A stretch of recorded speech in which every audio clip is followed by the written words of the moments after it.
तो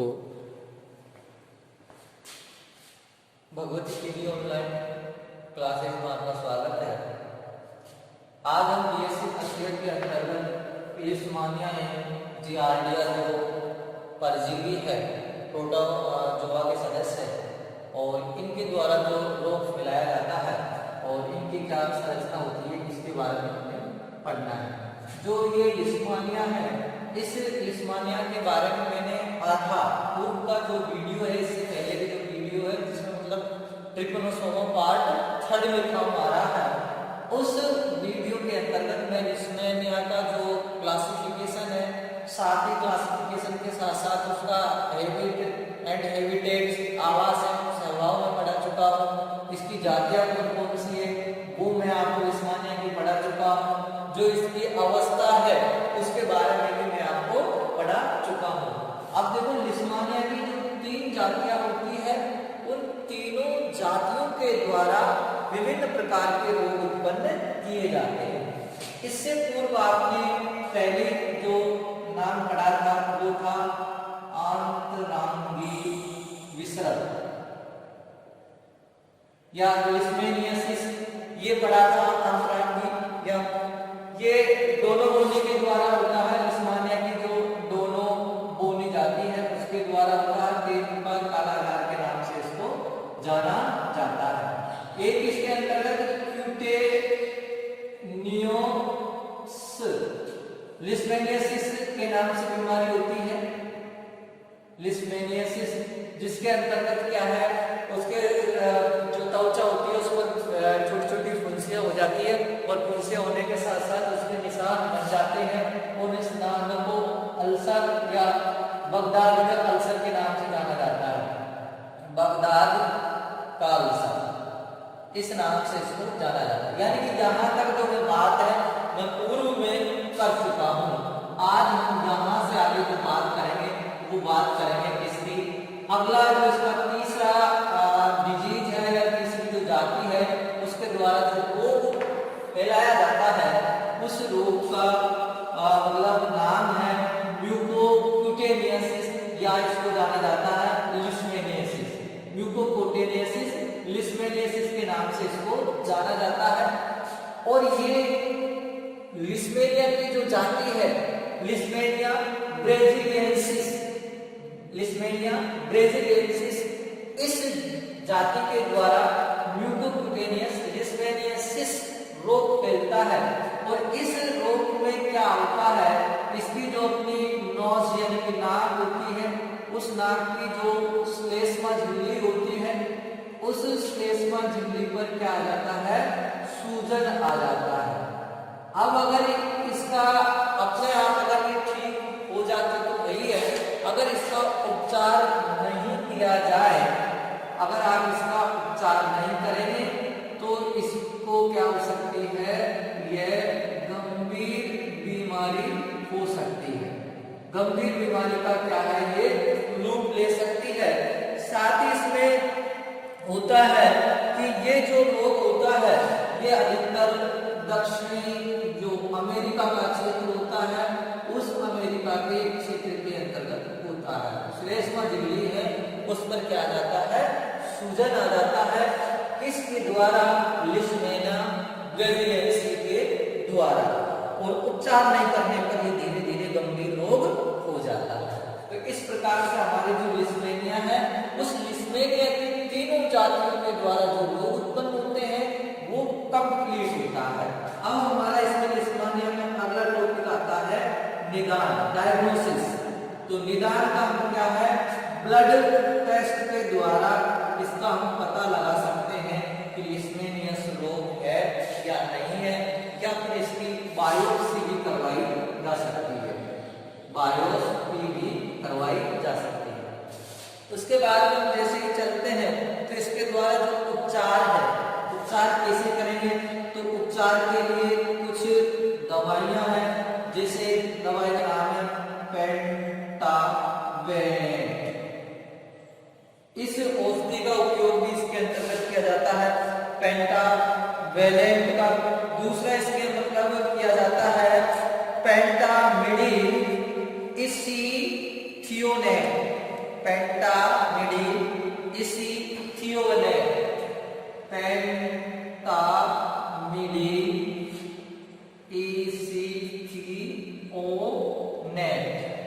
इन मेडिसिन का क्या किया जा सकता है, उपयोग किया जा सकता है किसके, लिस्मेनियासिस बीमारी के अंतर्गत। तो लिस्मेनिया से जो भी रोग उत्पन्न होता है उसको लिस्मेनियासिस के नाम से जाना जाता है। अब इसके बाद में आती है हमारी सावधानियां। हम सावधानियों की जैसे ही बात करते हैं तो सावधानियां वही जो हमने क्या नाम से इससे पूर्व जो पढ़ा था ट्रिपैनोसोमा है, वैसे इसके अंतर्गत हमको सावधानियां लिखनी है। ट्रिपैनोसोमा की जो सावधानी है वही इसके अंतर्गत लिखनी है। ट्रिपैनोसोमा की जो सावधानियां हैं वो ही इसके अंतर्गत लिखनी है। और इस प्रकार से हमारा जो लिस्मेनिया है वो क्या होता है, कंप्लीट होता है। ये इतना सा इसके अंतर्गत रह गया था। अब हम पढ़ते हैं जियार्डिया। जियार्डिया की हम जैसे ही बात करते हैं तो जियार्डिया का सबसे पहले अपन करेंगे इसमें क्लासिफिकेशन। अब क्या रह जाएगा अपना टॉपिक, जियार्डिया। ये यहां से अब अपना जियार्डिया है। अब अपन जियार्डिया कर सकते हैं। Topic giardia.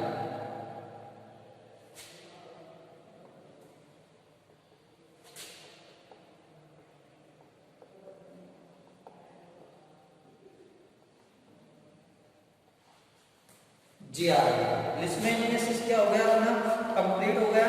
अब हमारा अगला जो टॉपिक आता है उसका नाम क्या है, जियार्डिया है। और हम जियार्डिया की जैसे ही बात करते हैं तो जियार्डिया एक प्रोटोजोआ का सदस्य है और ये प्रोटोजोआ जनित रोग है वो फैलाता है। तो सबसे पहले हम इसके वर्गीकरण करेंगे। तो वर्गीकरण को वहां तक इसके अंतर्गत सेम ही संघ क्या आ जाएगा, प्रोटोजोआ,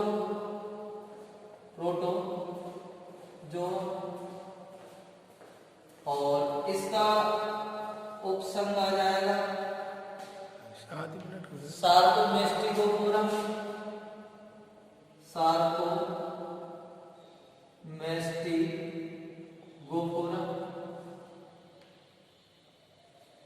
उसके बाद में इसका जो वर्ग आ जाएगा वो क्या आ जाएगा, ज़ूमेस्टिगोफोरा।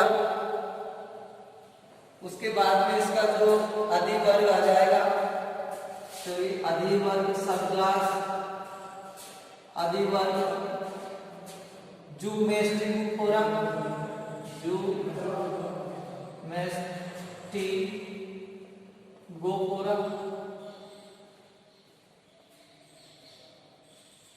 और वर्ग आ जाएगा इसका मेस्टिगोफोरा,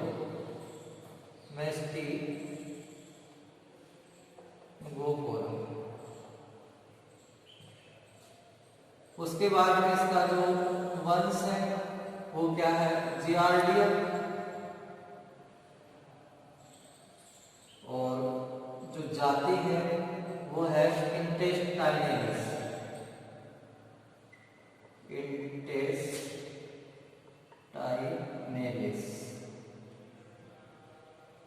तो इस प्रकार से इसका क्या है, यहाँ तक का जो क्लासिफिकेशन है वो पूर्व के जो प्रोटोजोआ जनित है उसमें पढ़ते आ रहे हैं।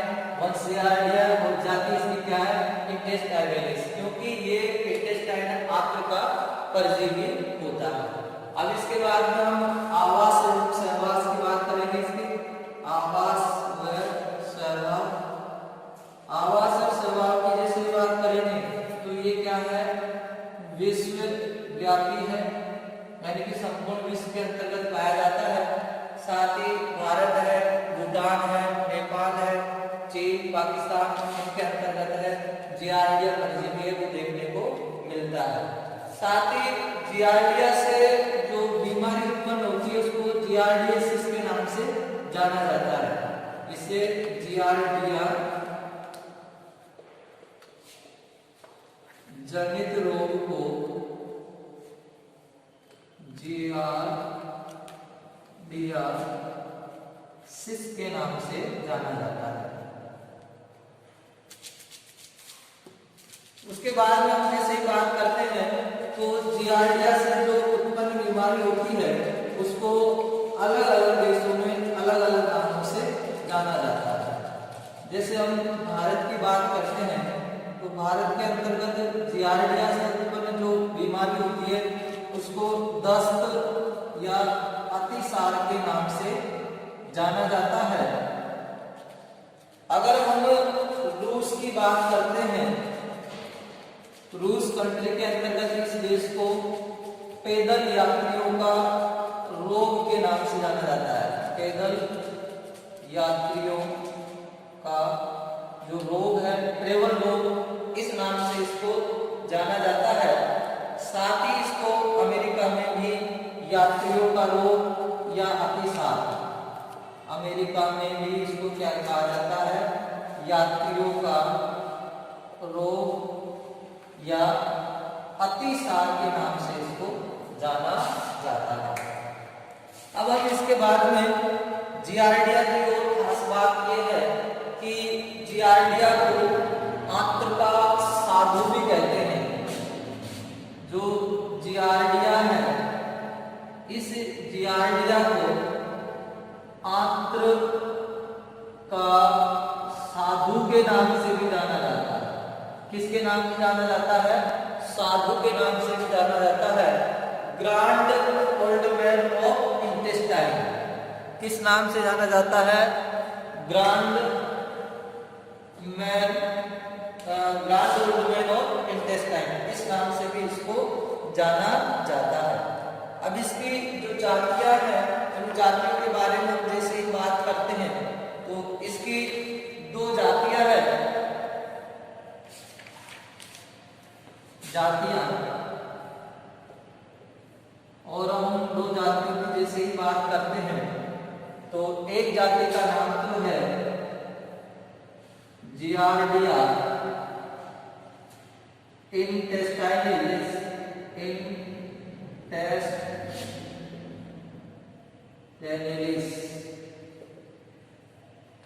और एक इसकी जो जाति है उसका नाम है जियार्डिया और लेम्बिया। लेम्बिया लेम्बिलिया लेम्बिलिया है, लेम्बिया नहीं, लेम्बिलिया। और एक क्या है?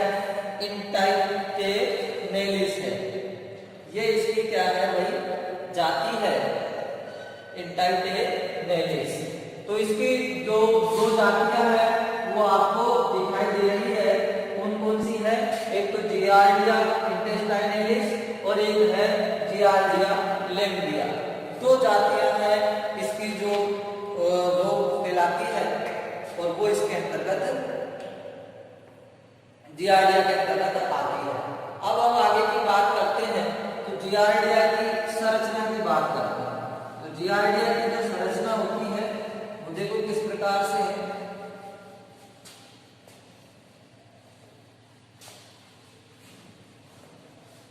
जियार्डिया की संरचना, स्ट्रक्चर ऑफ जियार्डिया।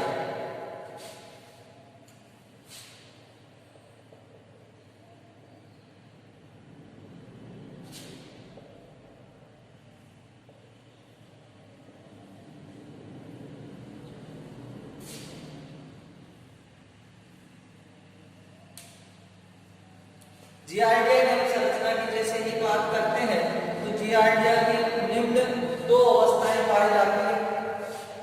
इसकी निम्न दो अवस्थाएं पाई जाती है। अब निम्न दो अवस्थाओं में पहली जो इसकी जो अवस्था है वो है ट्रोफोजोइक,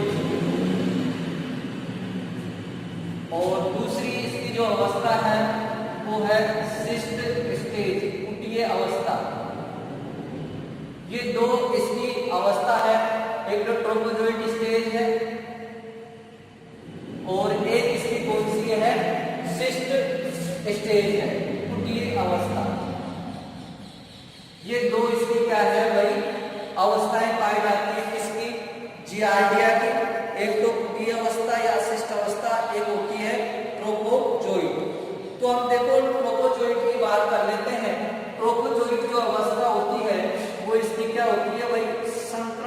संक्रमणकारी अवस्था होती है। ट्रोपोजोइट है जियार्डिया की संक्रमणकारी अवस्था होती है। और इस संक्रमणकारी अवस्था की हम जैसे ही बात करते हैं तो इसकी स्ट्रक्चर कुछ इस प्रकार से होती है। ये इसका अग्रसिरा होता है जो कि एक कैसा होता है, दीर्घ वृत्ताकार होता है, दीर्घ वृत्ताकार। साथ ही ये कैसा दिखाई देता है, टेनिस का जो रैकेट होता है, रैकेट उसके समान है, ये दिखाई देता है, टेनिस का जो रैकेट है। साथ ही हम इसके अगर बात करें तो इसके अंतर्गत ये दो केंद्रक एवं केंद्रिका पाई जाती है, ये केंद्रक पाए जाते हैं। इससे यहाँ 3 आधार कणिकाएं होती है और उन आधार कणिकाओं से फ्लैजिला यानी कि कसाव निकलते हैं। ये 3 आधार कणिका यहाँ पर पाई जाती है जिनसे फ्लैजिला यानी कि कसाव है इनसे निकलते हैं। साथ ही हम जैसे ही बात करते हैं तो इसकी जो आधार कणिका ये पास से ही एक लंबी दंडवत संरचना निकलती है जिसे अक्षदंड या एक्सोस्टाइल के नाम से इसको जाना जाता है, जो इसको क्या करती है, सहारा प्रदान करती है। इसको एक्सोस्टाइल के नाम से इसको जाना जाता है। अक्षदंड जिसे बोलते हैं, एक्सोस्टाइल। और साथ ही इसके अंतर्गत यहाँ पर एक स्ट्रक्चर पाई जाती है जिसे पेरा वेसल बॉडी के नाम से जाना जाता है, पेरा वेसल बॉडी के नाम से इसको जाना जाता है। यहाँ पर इसका जो अग्रभाग होता है वो कैसा होता है, चौड़ा होता है, अग्रभाग चौड़ा होता है, जबकि जो पश्चिम भाग होता है वो कैसा होता है, सकरा होता है। यहाँ पर इसके अंतर्गत चारों तरफ ये किससे घिरा हुआ होता है, ये पेलिकल से घिरा हुआ होता है, पेलिकल आवरण होता है इसके द्वारा घिरा हुआ होता है। और ये इसके चारों तरफ क्या होता है, साइटोप्लाज्म यानी कोशिका द्रव होता है जिसके अंतर्गत विभिन्न प्रकार के जो कोशिकांग होते हैं वो इसके अंतर्गत है पाए जाते हैं। आगे हम जैसे ही बात करते हैं इसकी तो इसके अंतर्गत जो लंबाई होती है इसकी 8 से लंबाई की बात कर लेते हैं। इसकी लंबाई 8 से लेके 14 माइक्रोन तक होती है, जबकि जो चौड़ाई होती है वो चौड़ाई इसकी 5 से लेके 12 माइक्रोन तक होती है। तो इसकी ये लंबाई हो गई, चौड़ाई हो गई। इसके अंतर्गत 8 आधारीय कणिकाएं पाई जाती है, आधारीय कणिकाएं पाई जाती हैं, कणिकाएं पाई जाती हैं। उनमें से 6 तो अग्रभाग की ओर और 2 पश्चिम लेटरल साइड की ओर होती है। इन कणिकाओं के से प्रत्येक से एक कसाव निकलता है जो इसकी क्या होती है, एक विशेष संरचना होती है। साथ ही इसमें 2 बड़े केंद्रक पाए जाते हैं। क्या होते हैं इसमें 2 बड़े केंद्रक होते हैं और उन 2 बड़े केंद्रकों से 3 जो आधारीय कणिकाएं लगी हुई होती है जिनसे क्या निकलते हैं, कसाव निकलते हैं। इसके मध्य भाग में क्या होता है, कठोर तंतु नुमा संरचना होती है जिसे अक्षदंड या एक्सोस्टाइल के नाम से जाना जाता है। ये कठोर तंतुबद्ध संरचना होती है जिसे अक्षस्टाइल, एक्सोस्टाइल या अक्षदंड के नाम से जाना जाता है, जो इसको आधार प्रदान करने का कार्य करती है।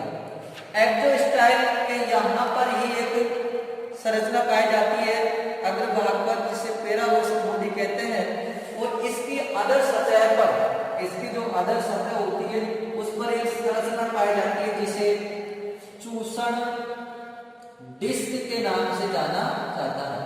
ये जो चूसण डिस्क होती है ये जियार्डिया को, जो मनुष्य की आंख होती है उसमें क्या करता है, चिपकने में सहायता करता है। और ध्यान में रखना ये जियार्डिया होता है ये एक परपोषी होता है, यानी कि अपना जीवन चक्र है वो केवल मनुष्य में ही पूरा करता है, द्विपरपोषी नहीं होता है। ये जब क्या होता है, यानी कि जो संक्रमण या संदूषित जो भोजन है उससे करने से एक मनुष्य से दूसरे मनुष्य में फैल जाता है। साथ ही ये जो मैंने स्ट्रक्चर बताए थे आपको, ये ट्रोपोजोइट की स्ट्रक्चर बताई है जो कि एक क्या है, संक्रमणकारी अवस्था है। उसके बाद में हम जैसे ही बात कर लेते हैं इसकी कुटी या शिष्ट अवस्था की, तो इसकी जो कुटी एवं जो शिष्ट अवस्था होती है वो इस प्रकार से गोल होती है और चारों ओर क्या होता है, शिष्ट गोल होती है। कुटी आवरण शिष्ट बोल का क्या होता है, इसके अंतर्गत आवरण होता है। साथ ही इसके अंतर्गत ये एब्डोस्टाइल इसके अंतर्गत पाई जाती है और ये जो इसके अंतर्गत दो केंद्रक होते हैं जो कि विभाजन के द्वारा चार केंद्रकों में बदल जाते हैं और ये इसके अंतर्गत डेरावोसन और ये कोशिका द्रव्य इसके अंतर्गत पाया जाता है। ये तो इसकी क्या है, ये इसकी शिष्ट स्टेज है। और शिष्ट स्टेज के अंतर्गत क्या है, ये एक तो गोल होती है, कैसी होती है, गोल अंडाकार होती है, आपको दिख रही है ये गोल है, ये अंडाकार है। साथ ही इसके अंतर्गत जो चारों तरफ से क्या होती है, शिष्ट गोल होती है। और आप कह सकते हैं इसमें जो केंद्रक है उस केंद्रक का क्या होता है, विभाजन होता है और जिसके फलस्वरूप दो पुत्री केंद्रक का निर्माण होता है। केंद्रक का क्या होता है, विभाजन होता है और विभाजन के फलस्वरूप दो पुत्री केंद्रक का निर्माण होता है, फिर उन दो में विभाजन होता है। तो इस प्रकार से चार केंद्रक अवस्था है इसके अंतर्गत पाई जाती है और इसे चार केंद्रक के साथ साथ इसे चतुष्क केंद्रीय अवस्था के नाम से भी इसको जाना जाता है। तो ये दोनों स्टेज है उनके बारे में मैंने आपको बताया है। क्या क्या बताया है कि ये ट्रोपोजोइट अवस्था है, इसकी संक्रमणकारी अवस्था है, संक्रमणकारी अवस्था है। ये एक दीर्घ वृत्ताकार होती है, इसका अग्र सिरा चौड़ा होता है, पश्चिम सिरा कैसा होता है, सकरा होता है। साथ ही इसे देखने में कैसे देखता है, टेनिस का जो रैकेट होता है उसके समान दिखाई देता है। इसकी लंबाई 8 से 14 माइक्रोन और चौड़ाई 5 से 12 माइक्रोन तक इसकी होती है। साथ ही हम जैसे आगे बात करते हैं इसमें आधारिक कणिकाएं, मध्य कठोर में एक्सोस्टाइल जिसे अपसदन जो इसे सहारा प्रदान करने का कार्य करती है। 3 पैरामेसर बॉडी एक केंद्रक से 3 एक से, तो इनको अग्र कसाव के नाम से भी जाना जाता है और ये पश्च होते हैं, लेटरल कसाव के नाम से भी इनको जाना जाता है। और शिष्ट स्टेज के अंतर्गत गोल अंडाकार चारों ओर से शिष्ट गोल से आवृत रहती है। इसमें दो केंद्रक होते हैं जिनमें विभाजन के द्वारा दो पुत्री केंद्रक बनते हैं और उनसे फिर दो केंद्रक और बनते हैं, यानी एक से ये बन गया फिर इन दोनों से एक एक बनते हैं। तो इस प्रकार से चार यानी चतुष्क केंद्रीय अवस्था के नाम से भी इसे जाना जाता है। अब हम इसकी रोग जनकता के बारे में पढ़ते हैं। तो आगे जो हमारा टॉपिक रहेगा इसकी रोग जनकता, या इसको हम बोल सकते हैं पैथोजेनेसिस।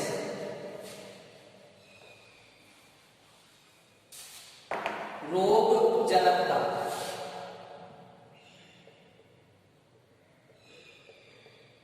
तो जियार्डिया से जो रोग उत्पन्न होता है उसको जियार्डियसिस के नाम से जाना जाता है। इसके अंतर्गत जो रोग उत्पन्न होता है उसको जियार्डियसिस के नाम से जाना जाता है। ये तो अपन को ध्यान रखना ही रखना है। अब इसके अंतर्गत क्या होता है, जैसे आपके अंतर्गत ये आंतरिक एपिथेलियम ये आंतरिक एपिथेलियम है, ये केंद्रक, ये इस प्रकार से आंतरिक क्या है एपिथेलियम है। इस आंतरिक एपिथेलियम पर क्या आता है जियार्डिया चूसण डिस्क की सहायता से, चूसण जो डिस्क होता है उसकी सहायता से क्या है भाई आकर चिपक जाता है, और आकर जैसे ही चिपकता है तो वो क्या करता है जो आंतरिक का जो एपिथेलियम है, ये आंतरिक एपिथेलियम और ये क्या है आपके जियार्डिया, ये आकर जैसे आंतरिक एपिथेलियम से चिपकता है तो ये जो आंतरिक की जो दीवार है यानी कि दीवार या जो भित्ति है ये क्या करती है अवशोषण का जो कार्य है, अवशोषण का जो कार्य है उस कार्य को क्या कर देती है बंद कर देती है। अवशोषण का कार्य जैसे ही बंद करती है तो इसके कारण यहाँ पर क्या हो जाता है बसीय पदार्थों का जमाव हो जाता है, बसीय पदार्थ है उनका क्या हो जाता है भाई जमाव हो जाता है, और जमाव होने के कारण ही इसमें जो बसीय पदार्थ से पीला जो द्रव्य होता है वो क्या होता है एकत्रित हो जाता है, जिससे पीला वसीय द्रव्य एकत्रित हो जाता है, और एकत्रित होने के साथ साथ फिर वो क्या होता है दस्त या अतिसार के रूप में क्या निकलता है बाहर निकलता है, दस्त व अतिसार के रूप में बाहर निकलता है। बस यही तो बीमारी होती है। इसमें क्या है आंतरिक एपिथेलियम होता है जिससे अवशोषण का कार्य बंद। अब अवशोषण में देखो ये वसा भी है, विटामिन भी है, इनका क्या हो जाता है अवशोषण अवरुद्ध हो जाता है, अवशोषण नहीं हो पाता है, जिसके कारण इसकी जो दीवार है इस पर पीला वसीय पदार्थ का जमाव हो जाता है, और वो पीला वसीय पदार्थ होता है फिर दस्त के रूप में शरीर से बाहर निकलता है, और यही इसके अंतर्गत होता है, यही यानी कि इसके अंतर्गत डिजीज होती है। रोग के लक्षण में देखो क्या है, रोग के लक्षण के अंदर मैं बात करूं रोग के लक्षण, तो रोग के लक्षण में कुछ नहीं है, एक तो इसमें पेट दर्द होता है, दूसरा इसमें अतिसार या पतले दस्त इसके अंतर्गत जाए जाते हैं। साथ ही इसके अंतर्गत क्या होता है व्यक्ति को घबराहट होती है, व्यक्ति को घबराहट होती है, और अगर अपन बात करें तो इसमें क्या होता है कमजोर भी हो जाता है। ये सारी जो समस्याएं हैं ये लिशमैनियासिस की समस्या है। अगर अपन इसका बात करते हैं यहाँ पर निदान, तो निदान में क्या होता है जो इसका मतलब मल होता है उस मल का प्रयोगशाला में क्या किया जाता है टेस्ट किया जाता है, और अगर उसमें सिस्टिक स्टेज उपस्थित है तो वो जियार्डियासिस जो बीमारी है उससे क्या होता है वो ग्रसित होता है। तो फिर ये क्या है कि सिस्ट होती है, ये संदूषित जल है, भोजन है, मिट्टी है, उनमें आ जाती है और वहां से फिर ये मानव में पहुंच जाती है। इस प्रकार से इनका क्या है संक्रमण है वो चलता रहता है। और अब इससे संबंधित जो दवाइयां हैं उन दवाइयों के बारे में भी अपन थोड़ी सी चर्चा कर लेते हैं, कौन कौन सी जो दवाइयां हैं इसके लिए जो दी जाती है। एक तो इसके द्वारा विशेषकर जो दवाई होती है जो होती है मेट्रोनिडेजोल,